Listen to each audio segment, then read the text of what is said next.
नमस्कार. समग्रलक्षी अर्थशास्त्रामधील एक महत्त्वाची संकल्पना आपण समजून घेणार आहोत. राष्ट्रीय उत्पन्न, नॅशनल इन्कम. उत्पादन प्रक्रियेमध्ये सहभागी होणाऱ्या प्रत्येक घटकाला त्या सहभागाचा मोबदला म्हणून उत्पन्न मिळत असतं. उदाहरणार्थ, तुमच्या हातामध्ये असणारा मोबाईल, या मोबाईलचं उत्पादन करत असताना भूमी, भांडवल, श्रम आणि संयोजन हे 4 मूलभूत उत्पादन प्रक्रियेचे घटक वापरात आलेले आहेत. या प्रत्येक घटकाला या मोबाईलचं उत्पादन करत असताना उत्पादन प्रक्रियेमध्ये दिलेल्या योगदानाबद्दल भूमीला खंड, भांडवलाला व्याज, श्रमाला किंवा कामगारांना वेतन आणि उद्योजकाला नफा अशा प्रकारे उत्पन्न मिळालेलं आहे. उत्पादन प्रक्रियेमध्ये मग ते उत्पादन सेवेचं असो किंवा वस्तूचं असो, सहभागी झाल्याबद्दल प्रत्येकाला उत्पन्न मिळतं आणि त्यातून समाजामधल्या उत्पादन प्रक्रियेमध्ये सहभागी होणाऱ्या घटकांना आपापलं वैयक्तिक किंवा व्यक्तिगत उत्पन्न मिळत असतं. आपण ज्यावेळेला कुटुंबाचं उत्पन्न असं म्हणतो, तेव्हा आपण कुटुंबामध्ये ज्या व्यक्ती किंवा कुटुंबाचे सदस्य कमावते आहेत, म्हणजेच प्रत्यक्ष उत्पादन प्रक्रियेमध्ये सहभागी होत आहेत, त्यांच्या उत्पन्नांची बेरीज करतो आणि त्या उत्पन्नाला आपण त्या कुटुंबाचं उत्पन्न असं म्हणतो. राष्ट्राच्या बाबतीत सुद्धा थोडंसं असंच काहीसं आहे.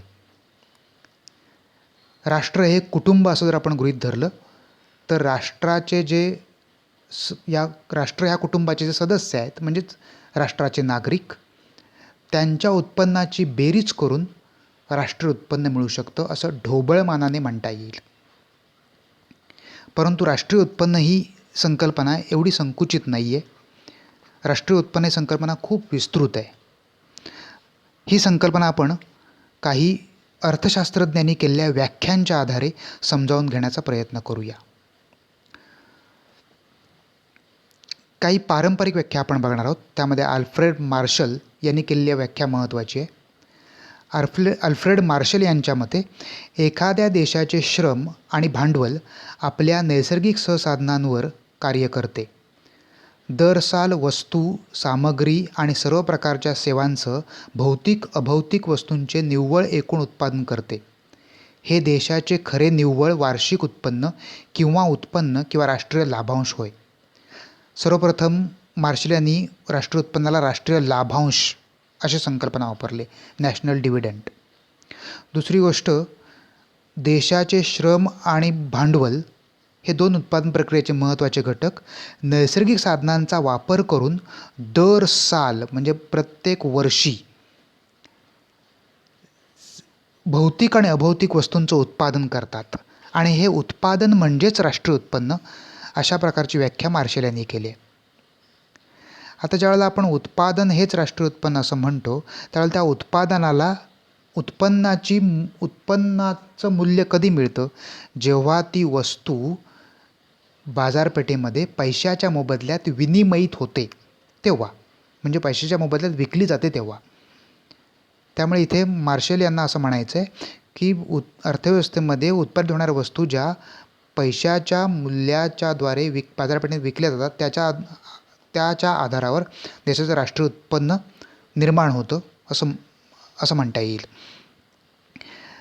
मार्शल यांनी केलेली ही एक मूलभूत व्याख्या आहे, परंतु या व्याख्येच्या काही मर्यादा आहेत. सगळ्यात महत्त्वाची मर्यादा म्हणजे देशात उत्पादित सर्व वस्तूंचा व्यापार होतो असं नाही. देशामध्ये अशा अनेक वस्तू उत्पादित होतात की ज्यांचा प्रत्यक्षात व्यापार होत नाही. पैशाचा मोबदला न घेतासुद्धा काही वस्तू विनिमयित होतात. उदाहरणार्थ, आपल्या कुटुंबामध्ये जी गृहिणी आपल्या घरामध्ये स्वयंपाक करते, घरातली कामं करते, तीसुद्धा अर्थव्यवस्थेमधल्या उत्पादन प्रक्रियेचा एक महत्त्वाचा भाग असते. परंतु त्या सहभागाबद्दल तिला कोणीही मोबदला देत नाही, वेतन देत नाही. अशा प्रकारचं मोजमाप उत्पादन प्रक्रियेमध्ये होताना दिसत नाही.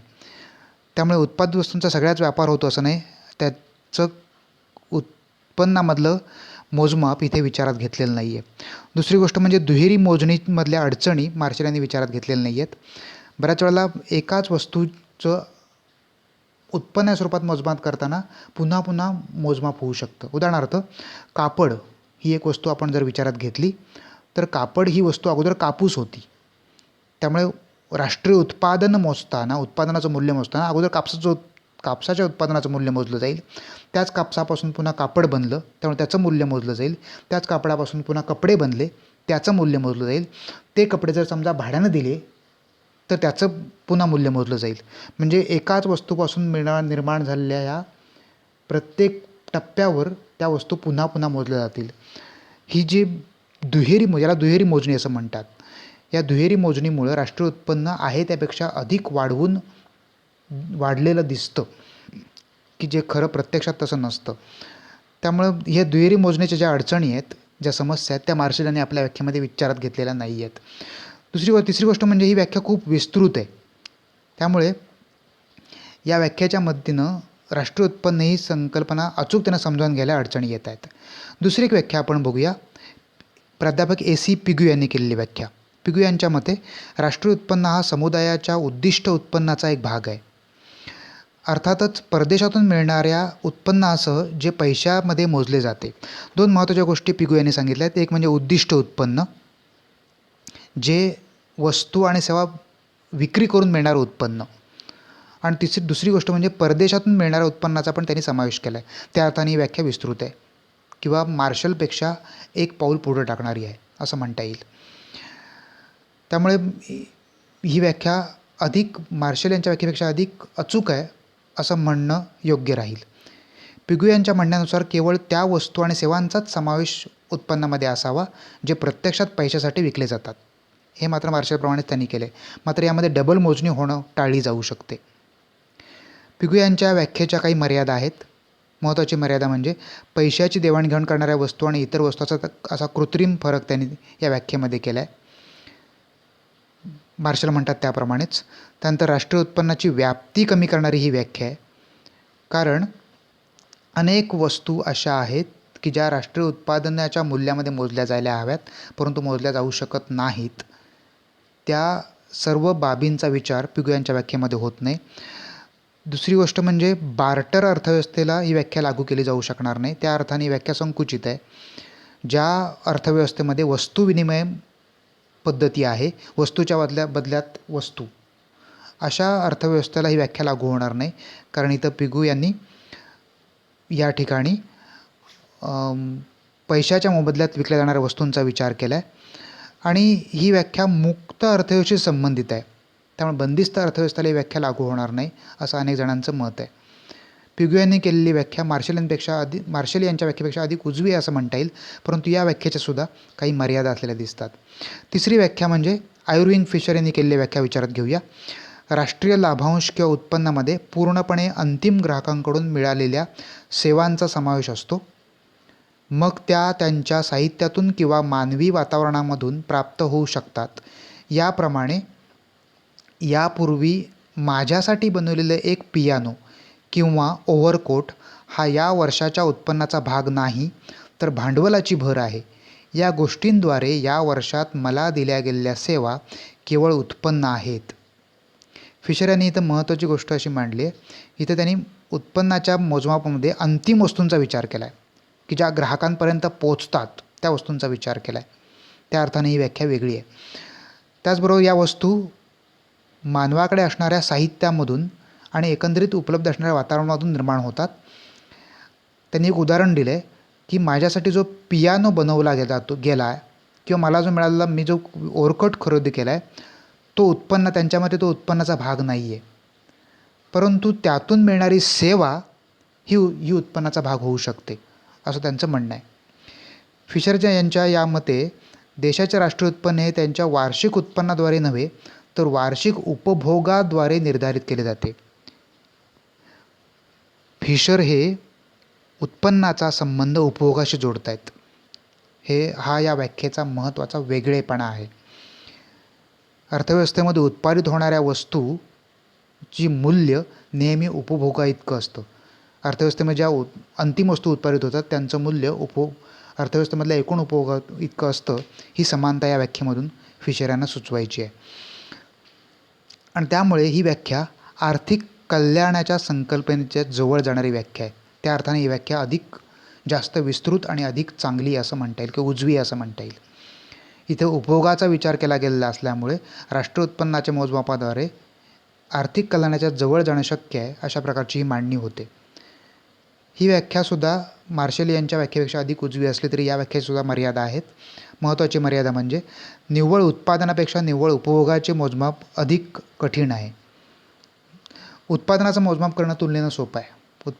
उत्पादन मोजलं जाऊ शकतं किंवा उत्पादनाचं मूल्य मोजलं जाऊ शकतं. 10 पेन तयार केले तर 10 पेनाचं मूल्य, एक पेन 10 रुपये असेल तर 100 रुपये असं आपण करू शकतो.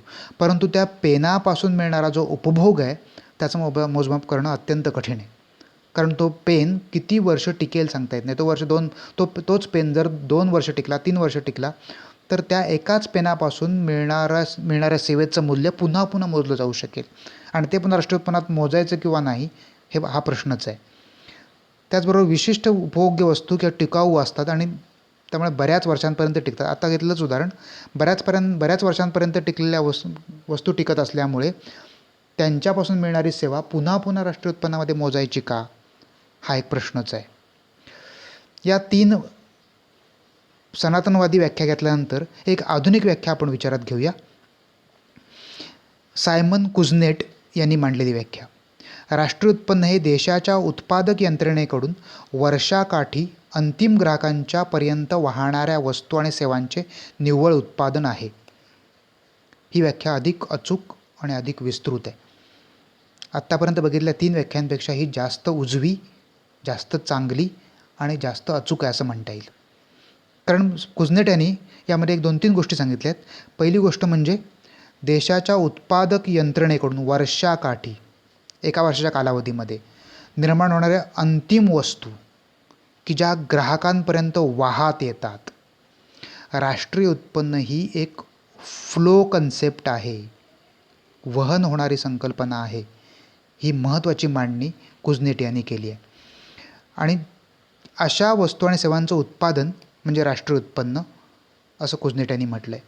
आत्तापर्यंत बघितलेल्या 4 व्याख्यांवरून तुमच्या लक्षात आलं असेल की राष्ट्रीय उत्पन्न म्हणजे एखाद्या विशिष्ट कालावधीमध्ये निर्माण होणाऱ्या वस्तू आणि सेवांच्या उत्पादनाचं मूल्य म्हणजे राष्ट्रीय उत्पन्न असं म्हणता येईल. राष्ट्रीय उत्पन्नाची एक सर्वसमावेशक एक सामान्य व्याख्या करूया, म्हणजे आपल्याला राष्ट्रीय उत्पन्न संकल्पना समजायला अधिक मदत होऊ शकते. राष्ट्रीय उत्पन्न म्हणजे एखाद्या विशिष्ट कालावधीत आणि देशाच्या राजकीय सीमांमध्ये उत्पादित सर्व वस्तू आणि सेवांचे आर्थिक मूल्य म्हणजे राष्ट्रीय उत्पन्न. ही व्याख्या थोडी नीट समजावून घ्या की ज्या माध्यमातून तुम्हाला राष्ट्रीय उत्पन्न संकल्पना अधिक चांगली कळू शकेल. विशिष्ट कालावधीमध्ये, मगाशी म्हटलं तसं उत्पन्न ही प्रवाही संकल्पना आहे, फ्लो कन्सेप्ट आहे. आणि त्यामुळे ही राष्ट्रीय उत्पन्न ही संकल्पना मोजत असताना आपल्याला एक कालावधी विचारात घ्यावा लागेल. 1 महिना, 1 दिवस किंवा 1 वर्ष वगैरे वगैरे. सामान्यतः राष्ट्रीय उत्पन्नाचं मोजमाप एका आर्थिक वर्षासाठी केलं जातं. त्यामुळे ते 1 आर्थिक वर्ष असा तो कालावधी. या 1 आर्थिक वर्षामध्ये, त्या विशिष्ट कालावधीमध्ये म्हणजेच 1 आर्थिक वर्षामध्ये देशाच्या राजकीय सीमांमध्ये, प्रत्येक राष्ट्राच्या पॉलिटिकल बाउंड्रीज असतात, देशाच्या राजकीय सीमा असतात. त्या सीमांमध्ये उत्पादित होणाऱ्या सर्व वस्तू आणि सेवांचे आर्थिक मूल्य, देशाच्या राजकीय सीमांमध्ये एका आर्थिक वर्षामध्ये ज्या वस्तू आणि सेवा उत्पादित होतात त्यांचं एकंदरीत आर्थिक मूल्य म्हणजे राष्ट्रीय उत्पन्न होय. मला वाटतं आत्तापर्यंत बघितलेल्या या 4 व्याख्यांवरून राष्ट्रीय उत्पन्न ही संकल्पना तुम्हाला समजायला नक्कीच मदत झाली असेल. आता तुमच्या लक्षात आलं असेल की राष्ट्रीय उत्पन्न ही संकल्पना देशाच्या एका आर्थिक वर्षामध्ये उत्पादित होणाऱ्या वस्तू आणि सेवांच्या व्हॅल्यूशी, मूल्याशी संबंधित आहे. एका आर्थिक वर्षामध्ये देशाच्या भौगोलिक सीमांमध्ये ज्या वस्तू आणि सेवा निर्माण होतात त्यांच्यामध्ये त्यांचं होणारं आर्थिक मूल्य म्हणजे राष्ट्रीय उत्पन्न होय.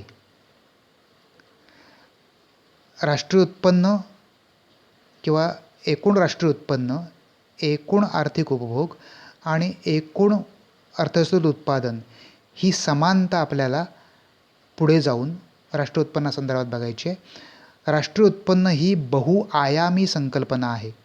या व्याख्यांवरून आपल्याला राष्ट्रीय उत्पन्न या संकल्पनेच्या एक बाजूच लक्षात आली आहे, परंतु राष्ट्रीय उत्पन्न ही बहुआयामी बहुबाजू स्वरूपाची संकल्पना आहे.